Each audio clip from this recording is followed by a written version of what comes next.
Welcome to our education. तो आज पढ़ते हैं application of linear equation in two variable का पार्ट फर्स्ट।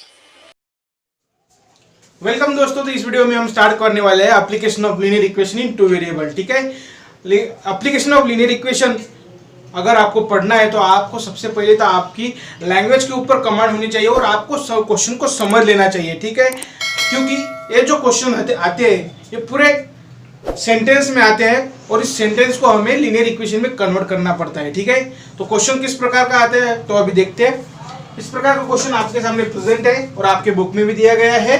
तो इस क्वेश्चन से हमें इस क्वेश्चन को आपने आराम से पढ़ लेना है। आराम से पढ़ने के बाद आपको क्या पता चलता है कि हमें क्या फाइंड करना है। देखिए, इस क्वेश्चन में हमें क्या फाइंड करना है, लेंथ और ब्रेथ फाइंड करना है किसकी, रेक्टेंगल की। ठीक है, तो सॉल्यूशन देखते हैं। इसमें क्या करोगे आप, कंसीडर, मान लीजिए length of rectangle is x and breadth, हमने मान लिया है रेक्टेंगल की लेंथ x है और ब्रेथ y है। ठीक है, क्वेश्चन में दिया गया है perimeter of rectangle is 40 cm। ठीक है, रेक्टेंगल की इस पेरीमीटर चारों भी साइड की जो पेरीमीटर है कितना आ गया है, 40 cm हमें दिया गया है। ठीक है, हमने तो लेंथ को x कंसीडर कर लिया और y ब्रेथ को y कंसीडर कर लिया है। ठीक है, रेक्टेंगल का रूल है अपोजिट साइड इक्वल होती है। ठीक है, उसकी लेंथ इक्वल होती है और हमारे क्वेश्चन में भी हमें दिया गया है the perimeter of rectangle is 40 cm। तो इक्वेशन कैसा बनेगा, इक्वेशन बनेगा 2x plus 2y equals to 40। Perimeter of rectangle सभी साइड की बेरीज। ठीक है, यहाँ पे देखिए मैंने 2x इसलिए लिया, x प्लस x कितना होगा 2x, y plus y 2y equals to 40। ठीक है, मैं इसको रिड्यूस कर देता हूं। अगर मैंने इस इक्वेशन को 2 से डिवाइड कर लिया तो क्या होगा, x y और यहाँ पे हो जाएगा 20। ठीक है, तो इक्वेशन क्या बनेगा, ये इक्वेशन नंबर फर्स्ट, हमारा इक्वेशन नंबर फर्स्ट मिल गया हमें। सेकंड इंफॉर्मेशन क्या दी गई है, the length of rectangle is more than double it's breath. जो लेंथ है, ये वाली जो लेंथ है इस ब्रेथ से दुगनी है और 2 से भी ज्यादा है, बाय 2, उसमें 2 और ज्यादा है। ठीक है, तो इसका इक्वेशन कैसा बनेगा, x equals to 2y plus 2। ठीक है, ये जो लेंथ है ब्रेथ से, ये वाले ब्रेथ से दुगनी है और 2 उसमें ज्यादा है। ठीक है, तो इसलिए इसका जो इक्वेशन इस प्रकार बन गया। तो इस इक्वेशन को मैं कन्वर्ट करके यहाँ पे लिखता हूं, x minus 2y equals to 4, x minus 2y equals to 4। इस प्रकार हमें इक्वेशन नंबर 1 और इक्वेशन नंबर 2 मिल गए। तो आपको इसे तो सॉल्व करता आता है बाय क्रैमर-रुस्सेल्स मेथड, और जो कुछ भी आपकी मेथड होगी उससे आप सॉल्व कर दीजिए और x और y की वैल्यू आपको मिल जाएंगी। ठीक है, तो x और y की वैल्यू निकाल लेते हैं। ठीक है, तो देखिए मैं इस पूरे टर्म को, देखिए यहाँ पे तो x का कोएफिशिएंट जो है सेम है। ठीक है, तो मैं इसको माइनस से मल्टीप्लाई कर देता हूँ, माइनस माइनस प्लस हो जाएगा, माइनस कैंसल। ठीक है, यहाँ पे कितने बन जाएंगे 3y और इधर कितने होंगे 16। ठीक है, सही है ना।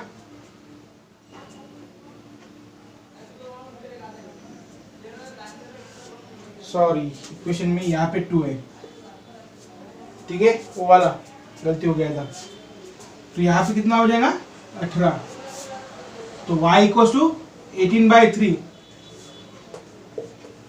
y की वैल्यू कितना होगा 6। y की वैल्यू तो हमें 6 मिल गई। अब पुट करेंगे इक्वेशन नंबर कौन से भी इक्वेशन में। ठीक है, तो x प्लस 6 इक्वल्स टू 20। तो x इक्वल टू कितना हो गया 14, उधर चले गए तो x की वैल्यू कितनी मिल गई 14, y की वैल्यू मिल गई हमें 6। इस प्रकार का एक क्वेश्चन था। नेक्स्ट क्वेश्चन देखते हैं, ठीक है।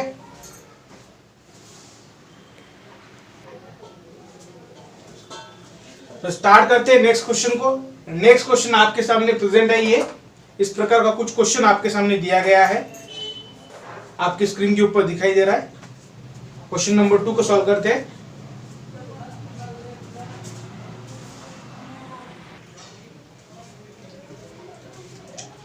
इस प्रकार का कुछ क्वेश्चन आपके सामने प्रेजेंट है, आपकी बुक में दिया गया है, ठीक है। सेल लगा हुआ है, सेल सेल सेल, घड़ी बेचने का सेल लगा हुआ है।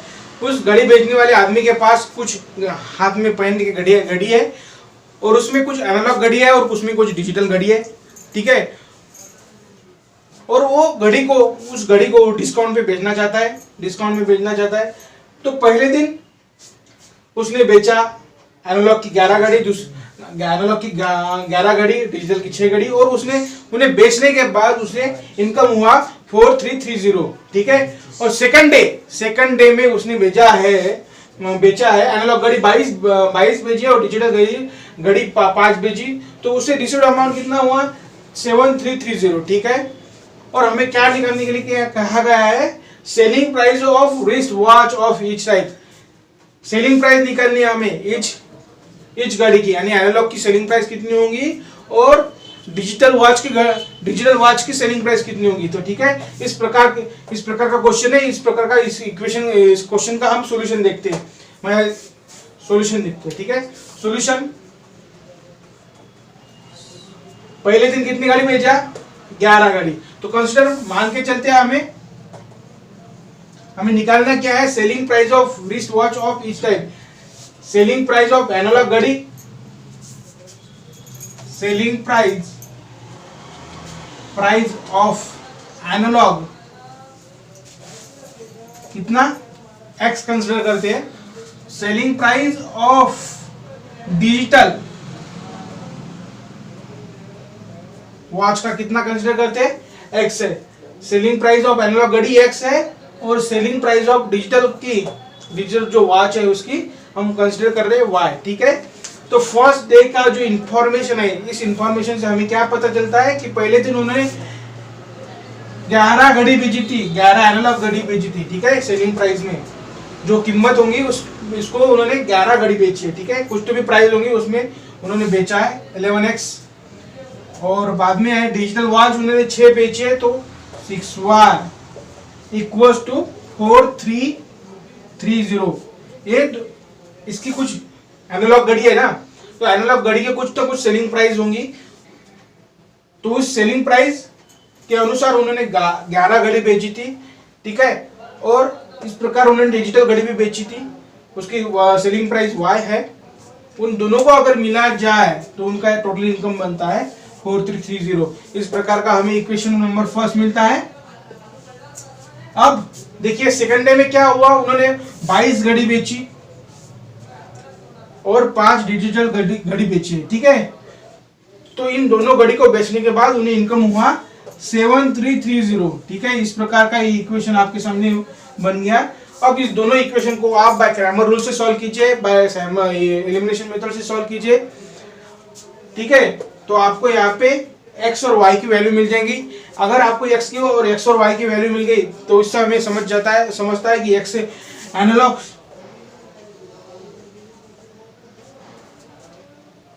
Selling price of analogue watch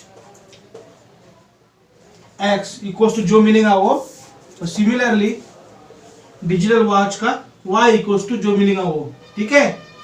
इस प्रकार इसमें क्या है, आपको सिर्फ इक्वेशन बनाना इंपॉर्टेंट है, बाकी तो सब आपने पहले वाले वीडियो में पढ़ लिया है। तो उसमें हम टाइम वेस्ट करने की जगह हम आपने इसे सॉल्व कर लेना। नेक्स्ट क्वेश्चन की तरफ चलते हैं। अगर आपका और वैसे भी इसका सॉल्यूशन आपकी बुक में दिया गया है ऑलरेडी, और मैं भी आपके सामने इसको प्रेजेंट कर दूंगा, ठीक है।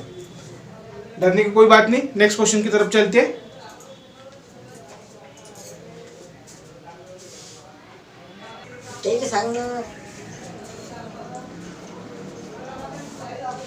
नेक्स्ट क्वेश्चन डिपेंडिंग अपॉन हमारा जो अभी जो क्वेश्चन है, ये क्वेश्चन अप स्ट्रीम और डाउन स्ट्रीम के ऊपर डिपेंड है, और जो अब हम यहाँ पे पढ़ने वाले हैं, ठीक है। तो सबसे पहले हमें अपस्ट्रीम का मीनिंग क्या है और डाउनस्ट्रीम का मीनिंग क्या है, दोनों को आपको पता होना चाहिए। डाउनस्ट्रीम का मीनिंग क्या हो रहा है, पानी का बहाव ऊपर से नीचे आ रहा है, ठीक है, पानी का बहाव ऊपर से नीचे आ रहा है तो उसे भी कुछ ना कुछ स्पीड होगा, ठीक है। और आप उसमें बोट चला रहे हैं, ठीक है। बोट के दो प्रकार हो सकती है, आपकी मशीन वाली बोट होंगी या फिर आप ऐसे वल्लवने वाली आपकी मशीन बोट हो सकती है, ठीक है। तो आपके बोट को भी कुछ ना कुछ स्पीड होगी, ठीक है। आपका जो पानी है, अब सॉरी डाउनस्ट्रीम में पानी जो है ऊपर से नीचे आ रहा है, पानी डाउनस्ट्रीम में ऊपर से नीचे आ रहा है और आपकी बोट भी आप उसमें चला रहे हैं, वो भी आपकी बोट ऊपर से नीचे आ रही है, ठीक है। दोनों को स्पीड होगा। पानी जो है आपका ऊपर से नीचे आ रहा है डाउनस्ट्रीम कंडीशन में, तो पानी को भी कुछ ना कुछ स्पीड होगी और आपकी बोट को भी कुछ ना कुछ स्पीड होगी, ठीक है। जब डाउनस्ट्रीम कंडीशन आती है तो दोनों का एडिशन करते हैं हम, इक्वल होगा ना, पानी का स्पीड और बोट का स्पीड दोनों का इक्वल होगा और आप जल्दी जल्दी आपके डेस्टिनेशन पे पहुंच जाओगे, ठीक है। ये तो आप कंडीशन नंबर फर्स्ट डाउनस्ट्रीम का, ठीक है। अब हम बात करते हैं अपस्ट्रीम के बारे में। अपस्ट्रीम में क्या होगा, पानी ऊपर से नीचे आ रहा है, पानी तो नीचे से ऊपर नहीं जा सकेगा ना, तो पानी ऊपर से नीचे आ रहा है लेकिन आपकी जो बोट है नीचे से ऊपर जा रही है, नीचे से ऊपर, यानी इसका मतलब क्या कह सकते हैं हम, पानी के बहाव के अपोजिट डायरेक्शन में आपकी बोट जा रही है, ठीक है। पानी का कुछ ना कुछ स्पीड होगा, कुछ ना कुछ स्पीड से पानी बहता होगा और आपकी भी जो बोट है वो भी कुछ ना कुछ स्पीड से लेकिन अपोजिट डायरेक्शन से उस पानी में तैर रही है और उस, ठीक है। तो सेकंड कंडीशन में जो आपका अपस्ट्रीम कंडीशन है उसमें क्या होगा, बोट को अपने डेस्टिनेशन पे पहुंचने के लिए वक्त लगेगा क्योंकि दोनों का डायरेक्शन खुद के अपोजिट है। मगर डाउनस्ट्रीम कंडीशन में वैसा नहीं है, डाउनस्ट्रीम कंडीशन में दोनों का स्पीड ऐड हो रहा है, ठीक है। इस प्रकार का इसका थ्योरी है। इसका एग्जांपल मैं आपको बता सकता हूँ। आप अगर मॉल में गए होंगे, मॉल में देखना वहां पे सीढ़ी लगती है, सीढ़ी, ठीक है। उस सीढ़ी ऑटोमेटिक नीचे नीचे जाती है, ऊपर से नीचे आ रही है, डाउनस्ट्रीम कंडीशन, ठीक है। उस सीढ़ी को भी कुछ ना कुछ स्पीड होता है और आदमी हम अगर उसके ऊपर हम चल के आते हैं तो हमारा स्पीड और उसका स्पीड दोनों का मैच हो जाएगा, सॉरी मैच नहीं, ऐड हो जाएगा। तो ऐड होने की वजह से हम जल्दी हम नीचे पहुंच जाएंगे। लेकिन अगर कोई व्यक्ति अगर उसी ऊपर से नीचे आने वाली जो सीढ़ी है उस सीढ़ी के ऊपर अगर कोई आदमी नीचे से ऊपर जाने का प्रयास करता होगा तो उसे ऊपर जाने के लिए वक्त लगेगा क्योंकि सीढ़ी तो नीचे जा रही है और आदमी नीचे से ऊपर जा रहा है। दोनों का स्पीड और डायरेक्शन दोनों के अपोजिट में है, तो वहां पे उस व्यक्ति को पहुंचने के लिए वक्त लगेगा। इस प्रकार का ही कुछ इस क्वेश्चन में है, डाउनस्ट्रीम और अपस्ट्रीम की कंडीशन है, ठीक है। और क्वेश्चन में हमें पूछा गया speed of water current and speed of boat, ठीक है। तो इसको कैसे सॉल्व करते हैं, देखिए इन स्टिल वाटर में तो बोट की स्पीड कंसीडर करते हैं, बोट की स्पीड डाउनस्ट्रीम कंडीशन में बोट की स्पीड हम x कंसीडर करते हैं और वाटर्स की स्पीड y कंसीडर करते हैं, ठीक है। डाउनस्ट्रीम कंडीशन में दोनों भी स्पीड क्या होती है, ऐड होती है, ठीक है। तो x प्लस वाई हम लिखते हैं। और अपस्ट्रीम कंडीशन में क्या होगा, अपस्ट्रीम कंडीशन में बोट की स्पीड x है और वाटर की स्पीड y है, ठीक है।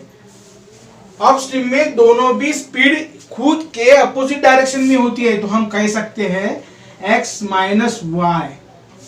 समझ में आया, speed in upstream condition, speed in downstream condition कितना होगा, x plus Y. Speed in upstream condition में कितना होगा फिर x माइनस वाई। ये आपके समझ में आया, यही बहुत इंपॉर्टेंट है, ठीक है। स्पीड सबसे पहले हमने इंडिविजुअल स्पीड देखा, बोट का स्पीड हमने कंसीडर किया y और वाटर का स्पीड हमने कंसीडर किया इस बोट का स्पीड हमने कंसीडर किया x और y का स्पीड हमने कंसीडर किया y, ठीक है। बाद में हमें दो कंडीशन दी गई थी, अपस्ट्रीम और डाउनस्ट्रीम। अपस्ट्रीम और डाउनस्ट्रीम, डाउनस्ट्रीम में बोट के स्पीड और वाटर स्पीड दोनों की ऐड होती है, इसलिए मैंने यहाँ पे x प्लस वाई किया। और अपस्ट्रीम कंडीशन में दोनों की स्पीड, बोट और वाटर स्पीड खुद के अपोजिट होती है, इसलिए हमने यहाँ पे x माइनस वाई कंसिडर किया है, ठीक है। अब देखिए क्वेश्चन में क्या दिया गया आपके, boat travel 60 condition number first में देखिए, बोट ट्रैवल 60 किलोमीटर अपस्ट्रीम, यहाँ पे किलोमीटर दिया गया है, डिस्टेंस है, ठीक है। अपस्ट्रीम और 25 किलोमीटर डाउनस्ट्रीम, कितने वक्त में, 6 आवर में, ठीक है। इन्होंने इस बोट ने 60 किलोमीटर अपस्ट्रीम गई, कितनी गई डिस्टेंस, 16 किलोमीटर, लेकिन कितने वक्त में गई हमें तो एग्जैक्ट पता नहीं है। और डाउनस्ट्रीम ने भी उसने 24 किलोमीटर डिस्टेंस कवर किया, लेकिन कितने स्पीड में किया ये भी हमें पता नहीं है। यहाँ पे हमें इन दोनों चीज का टाइम पता नहीं है, लेकिन हमें यह पता है कि दोनों भी कंडीशन, अपस्ट्रीम उसने 16 किलोमीटर डिस्टेंस कवर कर लिया, डाउनस्ट्रीम 24 किलोमीटर उसने डिस्टेंस कवर कर लिया, वो भी 6 आवर में किया। इसका पर्टिकुलर हमें टाइम नहीं दिया गया है, ठीक है। तो इसका हम टाइम निकालते, ठीक है। तो टाइम का फार्मूला क्या होगा, स्पीड डिस्टेंस इक्वल टू, आपको पता होगा शायद, स्पीड इनटू टाइम, ठीक है ना। तो टाइम कितना हो गया, डिस्टेंस अपॉन स्पीड, ठीक है, डिस्टेंस अपॉन स्पीड। तो इस थ्योरी से हमें पता चलता है, इस सब थ्योरी से हम इक्वेशन कैसे बनाएंगे, बोट ट्रैवल 60 किलोमीटर, डिस्टेंस कितना कवर कर लिया पहले कंडीशन में, 16 किलोमीटर, और जो डिस्टेंस उन्होंने कवर कर लिया, अपस्ट्रीम कवर कर लिया है ना, तो उसका स्पीड हमें नीचे लिखना पड़ेगा, ठीक है। तो स्पीड कितना होगा, कंडीशन देखो अपस्ट्रीम है, तो यहाँ पे हम लिख सकते हैं x minus Y plus 24 kilometre downstream है, डाउनस्ट्रीम बोले तो 24 अपॉन x प्लस वाई, और दोनों यही देखो टाइम है, दोनों का टाइम, ठीक है। टोटल टाइम कितना है, 6। तो ये तो हो गया हमारा इक्वेशन नंबर फर्स्ट, ठीक है। अब इक्वेशन नंबर 2 पे चलते हैं। इस कंडीशन में देखिए आपको क्या बताया गया है, the boat travels 36 kilometre upstream, ठीक है। तो 36 x minus Y plus 48 x plus Y equals to कितना, 13। इस प्रकार हमें दो इक्वेशन यहाँ पे मिल गए हैं, ठीक है। अब इस दोनों इक्वेशन को आप सॉल्व कर सकते हो, और सॉल्व करने के बाद x और y की वैल्यू आपको मिल जाएंगी, ठीक है। तो इसको आगे सॉल्व करते हैं।